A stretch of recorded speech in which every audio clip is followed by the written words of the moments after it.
The strange but true story featured on this podcast contains details some people may find distressing. Listener discretion is advised. I'm Chyaz Samuel, and things are about to get weird.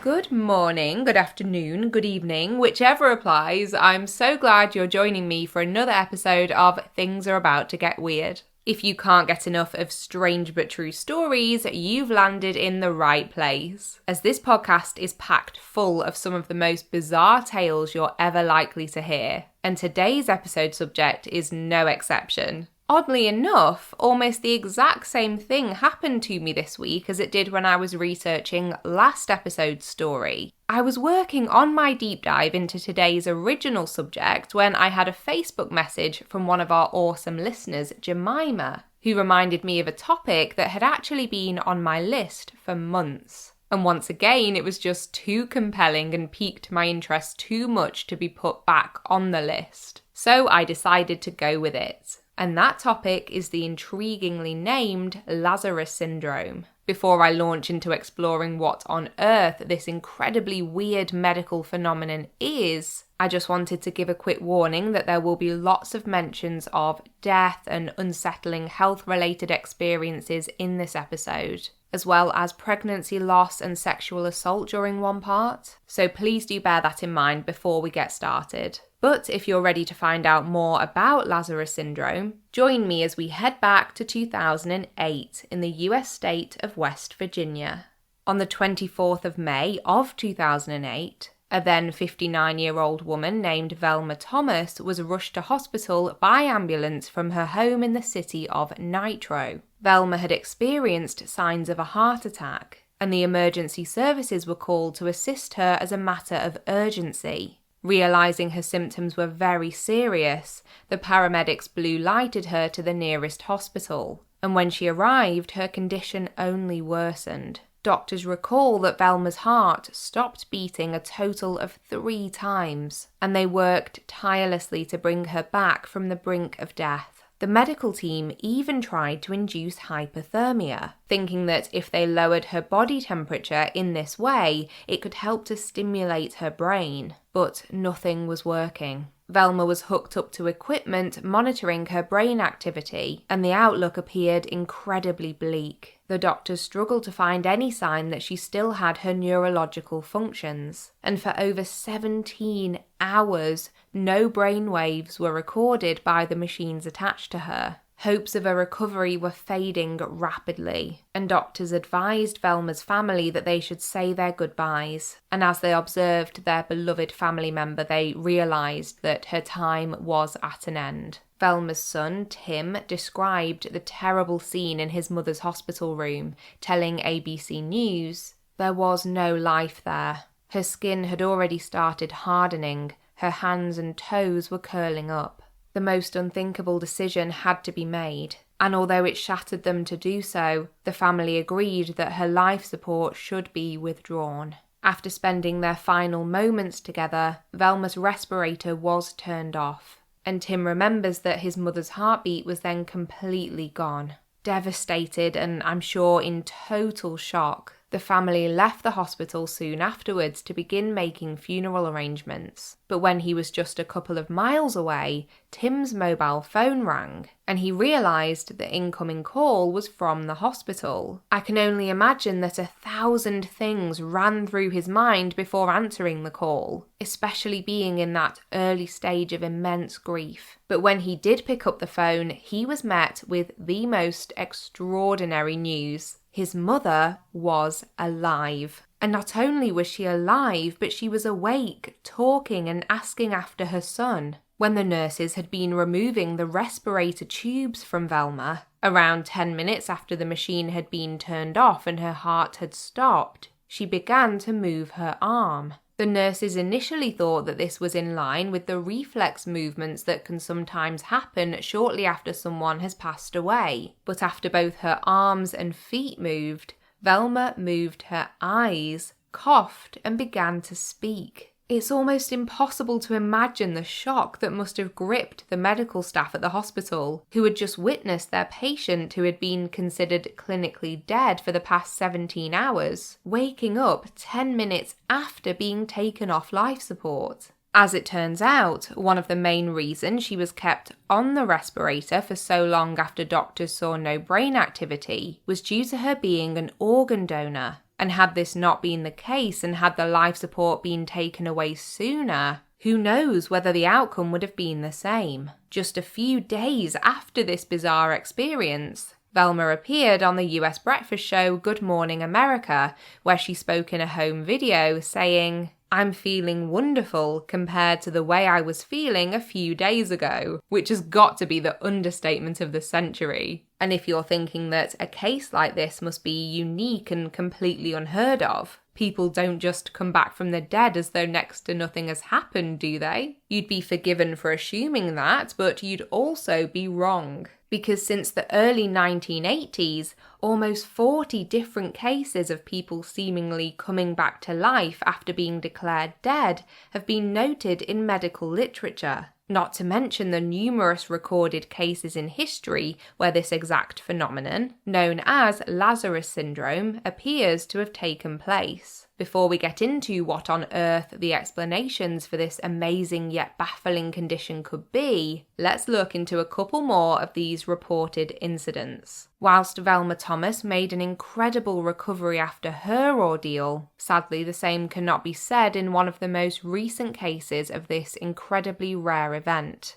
On the 23rd of August 2020, a family in the Detroit suburb of Southfield called 911 in a panic. The family's much-loved daughter and sister, 20-year-old Tamisha Beauchamp, had fallen very unwell and was having significant trouble breathing. Tamisha's short life had been plagued with numerous medical issues, but on this day her family recognised that something was very wrong indeed and requested emergency medical help at their home. Paramedics arrived at the Beauchamp residence and immediately tried to help Tamisha, but when she was still unresponsive after 30 minutes, one of the first responders sought further assistance from a doctor over the phone. As Tamisha was showing no signs of life and clearly appeared to have passed away, the doctor felt it right to formally pronounce her death. What happened next is really quite disturbing. Tamisha was taken to Cole Funeral Home in Detroit, which would be relatively standard practice for someone who had been declared deceased outside of a hospital. But it wasn't long before staff at the facility were themselves calling the emergency services. When the 20-year-old arrived at the funeral home and the body bag that she was in was unzipped, it was found that her eyes were open and she appeared to be very much still alive. Naturally, the team were horrified and phoned 911 straight away. Tamisha was finally taken to hospital and was considered to be in a critical condition for almost 2 months, before tragically being confirmed to have passed away in October of 2020. Completely understandably, her family were beyond heartbroken, and also furious at the mistakes made by those tasked to take medical care of her. In 2020, the family's attorney announced that they were filing a $50 million federal lawsuit against the city of Southfield and the first responders who attended the scene. The attorney, Jeffrey Feiger, said in a statement at the time, "She died as a result of massive brain damage that was suffered when Southfield paramedics wrongly declared her dead and failed to provide her much-needed oxygen." But whilst he took the stance that she was incorrectly pronounced dead, this view wasn't shared by the authorities in Southfield at the time. In a news conference, the Southfield Fire Chief, Johnny Menifee, stated that Tamisha's recovery could have been a result of Lazarus Syndrome, and this explanation continues to crop up in several other relatively recent cases. For example, back in 2013, a then 37-year-old man named Anthony Yale was asleep in bed with his wife Melissa, when, around 4 a.m., she awoke and noticed something definitely wasn't right. As a nurse, Melissa spotted immediately that her husband's breathing sounded very strange, and as she listened and became more concerned, she tried to wake Anthony up. When he didn't come round, both Melissa and the couple's 17-year-old son Lawrence began to perform CPR whilst they waited for the ambulance to arrive, which must have been so traumatizing. I can only imagine their relief when the paramedics were able to take over and try to revive Anthony. After using a defibrillator several times, the first responders thankfully managed to find a heartbeat and were able to transfer Anthony to a hospital near to where the family lived in the state of Ohio. After he was admitted, things seemed to be looking up and a lot more stable, but by the afternoon, the situation had taken yet another turn for the worse. Anthony's heart stopped once again, and after spending 45 minutes administering all of the medicine they possibly could and trying everything to bring him back, cardiologist Dr. Raja Nazir made the call to announce that Anthony had died. Shortly afterwards, his distraught son Lawrence ran down the corridor to the hospital room where his dad had been receiving treatment, and the terrible news was confirmed when he saw that the medical team had stopped their resuscitation efforts. Devastated but defiant, Lawrence shouted the words,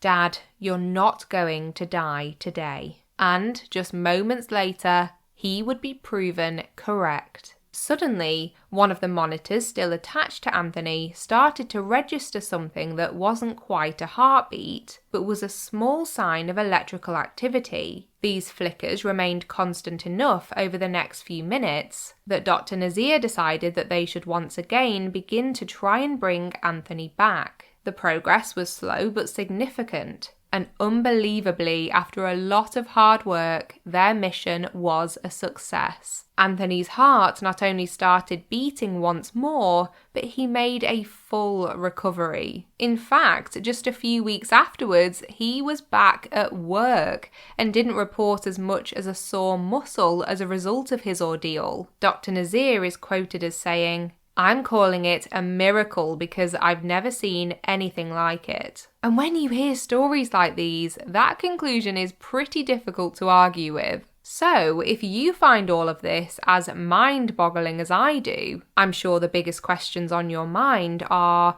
what exactly is this syndrome and why does it occur? I think it goes without saying at this point, but I am not a doctor or a medical professional of any kind. But I am a curious cat who has spent a silly amount of time looking into this phenomenon, so I'll do my very best to explain the thoughts and theories behind it for you. So, the more scientific way of describing Lazarus Syndrome is as the auto-resuscitation that occurs after cardiopulmonary resuscitation has failed. Essentially, what this means is that the heart appears to restart on its own after medical intervention to restart it hasn't worked. In terms of the name, anyone who is familiar with the Bible, unlike me, will know that in the New Testament there is mention of Jesus bringing one of his followers, Lazarus of Bethany, back to life 4 days after his death. Although none of the reported cases have involved an interim period of quite that long, it's understandable why the syndrome was named after this Bible story.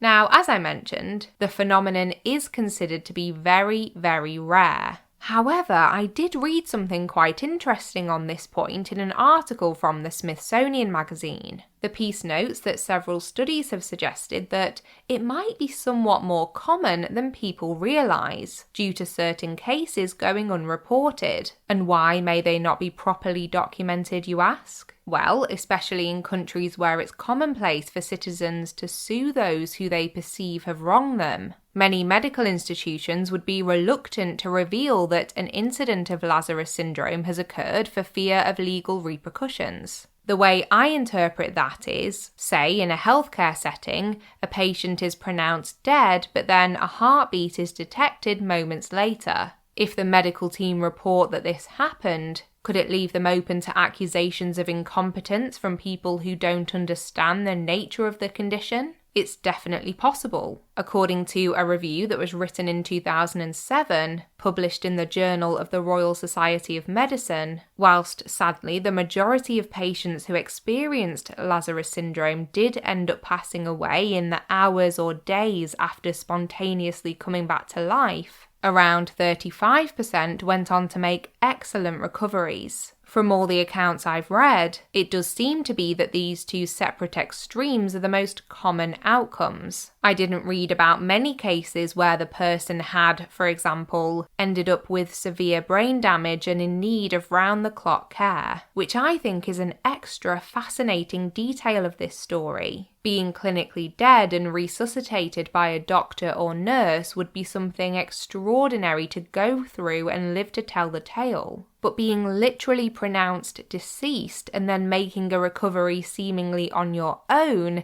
is pretty mind-boggling to think about. I feel like it's the kind of tale that if you told it to someone, they might not believe you or would be skeptical at the very least. But as I mentioned before, studies have shown that whilst the syndrome is very rare, a large number of medical professionals do claim to have witnessed a case of auto-resuscitation at some point during their career. In fact, a 2013 study conducted in France showed that almost half of all physicians who worked in emergency care said they'd seen something like this happen. And a 2012 study in Canada showed that a third of critical care doctors said the same. That's actually quite weird to think about. Those fractions must represent a huge number of physicians. But all discussions about frequency aside, we're still left with the question of why. The first thing that most sources cite on this point is that almost all of the reported cases of Lazarus syndrome involve one common element: the use of CPR on the patient. There's a theory that perhaps during the act of CPR, the lungs become filled with air far more quickly than they're able to expel it again. This then causes pressure to increase within the lungs, which has a knock-on limiting effect on blood flow to the heart, which could result in the patient having a heart attack. So then, what would happen when CPR is stopped? The body would have a chance to catch up.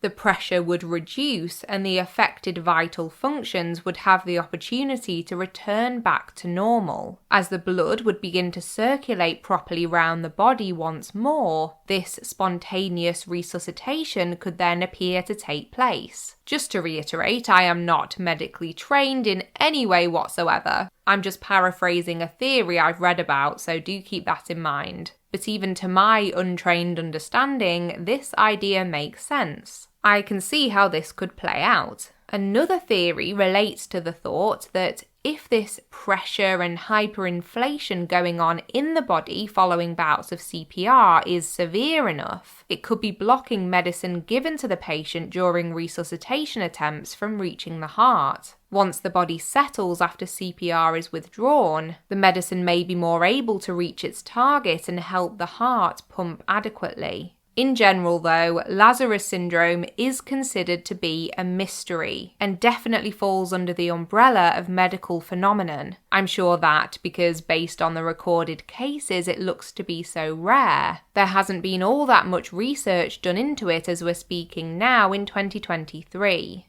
But that doesn't mean it hasn't prompted some difficult discussions to be had within the medical profession. Because if you think about it, it really does raise a lot of questions about where that line between life and death is drawn. A physician named Dr. Adhyaman, who is based in North Wales and has witnessed Lazarus syndrome firsthand with a patient, told the Smithsonian magazine, quote, "Death is not an event, it is a process. It happens gradually as your organs start shutting down, and so unless you are absolutely certain, you should not certify death." He also talked about his own recommendation for how to deal with the tricky nature of calling the time of death, saying that he would first notify a family that CPR had been stopped, but would wait between 10 to 15 minutes before officially declaring that a patient had died. But there are circumstances where this process becomes more complicated because of things like organ donation.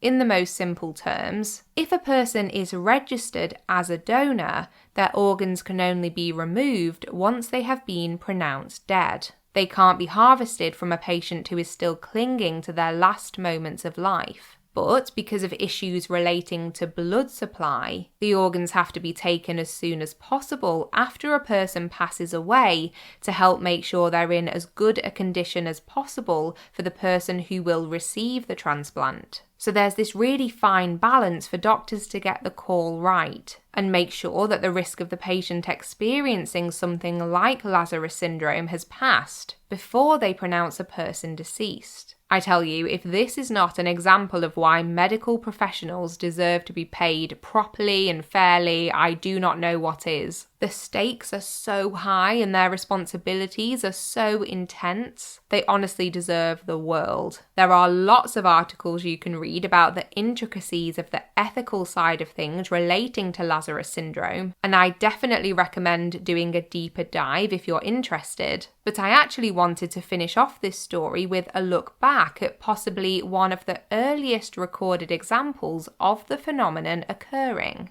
all the way back in 1650. Now, this is a disturbing story, not just for the contents of it, but also because of some of the parallels we're currently seeing between this case from the 1600s and what certain lawmakers across the pond would enforce today given half the chance, but I digress. In 1650, a woman named Anne Green, a 22-year-old servant from Oxfordshire, became pregnant by a teenage relative of her employer, Sir Thomas Reed. There are various accounts which state that Anne was sexually assaulted, whilst others say that she was, quote, seduced. But what we do know is that there would have definitely been a power imbalance at play. A few months into this pregnancy, Anne sadly delivered a stillborn baby. And as she was unmarried, which put her in a very difficult position given the time in history, she did her very best to cover up this traumatic experience. Because under something called the Infanticide Act of 1642, if an unmarried mother gave birth to a stillborn child and there was no one there to witness that the baby had not been born alive, the woman was considered guilty of murder.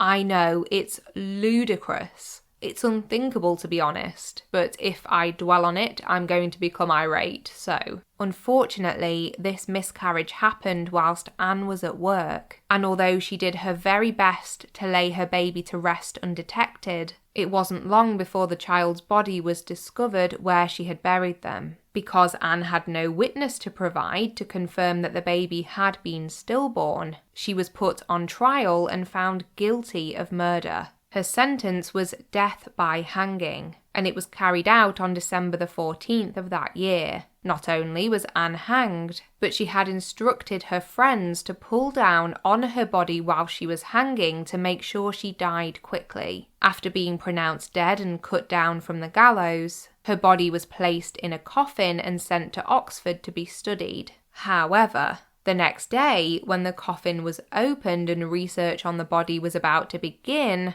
it was found that Anne was breathing. She was very much alive, despite being formally declared dead. Although she had been sentenced to death, efforts were made to revive her using techniques including warm enemas, which is interesting. But I can't knock it because the attempts were successful. Anne not only regained consciousness, but made a remarkable recovery. Now, luckily for Anne, in the time between her arrest and failed execution, her employer, Thomas Reed, had passed away. And because he was the chief prosecutor, it was decided that Anne deserved a quite literal second chance at life. The surgeon who had revived her testified that her baby would have been too small to survive, which eventually helped to exonerate her and she was pardoned. Anne went on to get married and have 3 children, though tragically she did pass away during childbirth in 1665. But her story is regarded as a historical example of Lazarus syndrome at work, and was something that Jemima mentioned to me in her message about this episode topic. Anne's case has been written about numerous times over the years, including in a book called Unwell Women by Eleanor Cleghorn, which is described as a journey through medicine and myth in a man-made world. Although it's obviously impossible to look back and state categorically that Anne did experience Lazarus Syndrome, her case appears strangely similar to many of those that have been cited in medical literature since 1982. Whether any further research into the phenomenon is ever conducted remains to be seen, but it's very hard to deny that this is a captivating subject. I would love to know more about what some of those who recovered fully remember, if anything, from their encounters. But I guess that would be a whole different episode. Although even if they remember nothing at all, they can rest assured that they will always be the one to have the most incredible story to tell in any given situation.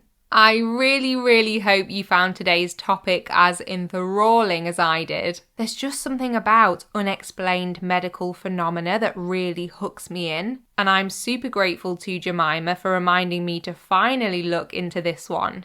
Sometimes when I feature a story like this, I'll get an email or two from people who have some kind of link to it. Perhaps they've even known someone who has experienced whatever we've been discussing. So please do get in touch if you've ever heard of Lazarus Syndrome before now. Even though logically I know that it's very rare, there's something about the stories of those who have fully recovered after going through this unexplained, bizarre experience that does give me this strange feeling of hope. It's obviously quite eerie, but it's also wonderful for those families who must feel that they were given a second chance to enjoy life with their loved one. As always, I would love to know what you think about this subject, and I'll be sharing all the ways you can get in touch right after the outro feature I like to call Weird Media. So, since we last spoke, my life was briefly taken over by a Netflix show, and there was truly no way I could resist featuring it in Weird Media today. I'd even go as far as to say that I've been a little lost since I finished watching it. My evenings just haven't been the same, and the show in question is Beef. It's described as a comedy drama, although it definitely gets quite dark at times. And after watching the first episode, I was so hooked that I savoured every moment of the whole series. In a nutshell, the whole show begins with the two main characters, who are played by Steven Yeun and Ali Wong, getting into a road rage incident with one another. And this kind of sparks a whole series of chaotic events. I don't really want to spoil anything by expanding on that summary of the storyline, but it's genuinely a fantastic watch. It's the kind of show where there are tons of little details that have huge significance and that you'd totally miss if you weren't paying close attention. So for me, that kept me really focused and I didn't take my eyes off the screen the whole time. What initially drew me to the series, other than the amazing ratings I'd spotted on Rotten Tomatoes and IMDb, was that Steven Yeun was in a lead role. I was a massive fan of The Walking Dead from quite literally day one. I actually remember renting the first series from Blockbuster when it first came out, and I was obsessed. And Steven, of course, played Glenn, who, in my opinion, was one of the very best Walking Dead characters. But back to Beef. Steven's acting was perfection, as I knew it would be, but Ali Wong was also equally incredible, and watching their performances felt like such a treat. It's one of those shows where you find yourself daydreaming about an episode a few hours after watching it, and you'll suddenly realise exactly why a character made a certain decision, because it relates back to something from a previous episode or has a deeper meaning than you first realised. As we were watching it, I said to my husband that something about it reminded me of Breaking Bad or Better Call Saul. Not so much in storyline or anything, but more so the kind of tension you feel when watching it, and at times something about the look and feel too.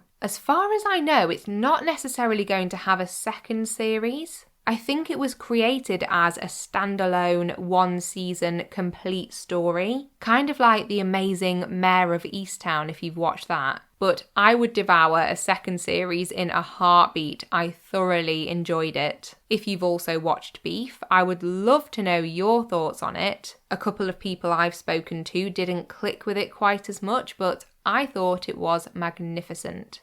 So moving on to the sources which helped me with all my research for today's story. We have 2 articles from ABC News, one from May of 2008 and another from August of 2013, discussing specific cases of Lazarus Syndrome. There's that paper from the Journal of the Royal Society of Medicine about the phenomenon from 2007, which had Dr. Ed Hyman as one of the authors. An article from The Guardian from October of 2020 about the Beauchamp family. A piece from the Detroit Free Press from 2020 about the same case. The Smithsonian Magazine article I mentioned a few times, which was absolutely fascinating and so useful. That one was by Adam Hoffman from March 2016. And finally, a piece on historycollection.com, which was all about different resurrection stories throughout the centuries. Right, a super quick recap of the ways you can get in touch or join our frankly wonderful community on social media. Instagram is a favourite and our handle over there is @thingsgetweirdpodcast.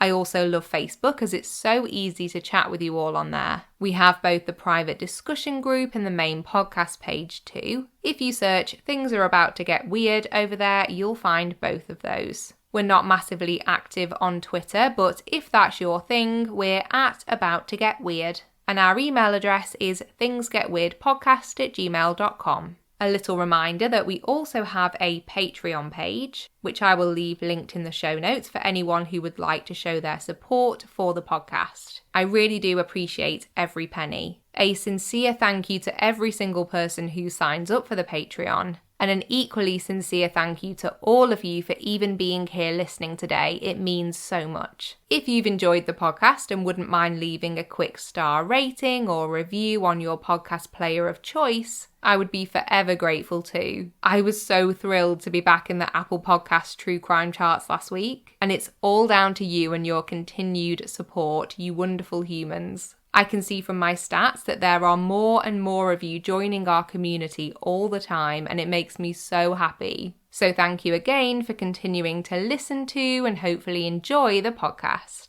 Until next time, take care of yourself and others and keep it weird, but the good kind of weird.